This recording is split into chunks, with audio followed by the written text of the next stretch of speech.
Latest news updates కోసం ఇప్పుడే download చేసుకోండి media effects app. Welcome to media effects. గత ఏడాది శాకుంతలం, ఖుషి సినిమాలతో పాటు తెలుగు ఆడియన్స్ పలకరించిన నటి సమంత ఆమె చేతిలో బాలీవుడ్ వెబ్ సిరీస్ సిటాడెల్ మాత్రమే ఉంది. అలాగే ఇటీవల తన పుట్టినరోజున నిర్మాతగా ఒక సినిమాను కూడా అనౌన్స్ చేసింది. సినిమాలకు దూరంగా ఉన్న శామ్ సోషల్ మీడియాలో మాత్రం ఫుల్ యాక్టివ్ గా ఉంటుంది. ఎప్పటికప్పుడు తన ఫ్యాన్స్ తో టచ్ లో ఉంటుంది.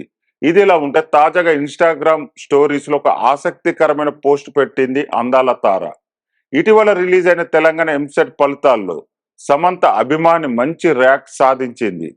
తన డై హార్ట్ ఫ్యాన్ అయిన అమ్మాయి ఎంసెట్ లో మంచి ర్యాంక్ సాధించడంతో తెగ ఖుషి అవుతుంది సమంత. ఈ సందర్భంగా సోషల్ మీడియా వేదికగా ఆ టాప్ ర్యాంకర్ కు అభినందనలు తెలిపింది ముద్దుగుమ్మ. తన ఇన్స్టాగ్రామ్ స్టోరీస్ లో తన డై హార్ట్ ఫ్యాన్ తో దిగిన ఫోటోను షేర్ చేసిన సమంత, నిన్ను చూస్తుంటే చాలా గర్వంగా ఉంది లిటిల్ ఛాంపియన్ అంటూ రాసుకొచ్చింది. ప్రస్తుతం శామ్ షేర్ చేసిన పోస్ట్ సోషల్ మీడియాలో వైరల్ గా మారింది. ఎంసెట్ ఫలితాలు మంచి ర్యాంక్ సాధించిన అభిమానిని గుర్తు చేసుకొని మరీ అభినందించిన ఈ అందాల తారపై ప్రశంసలు కురిపిస్తున్నారు అభిమానులు. కాగా ఇటీవల సమంత మార్ఫింగ్ బారిన పడింది. దీని నిజమనుకో చాలా మంది శామ్ ను ట్రోలింగ్ చేశారు. తీరా అది ఓ నెటిజన్ చేసిన చిల్లర పని అని తేలింది.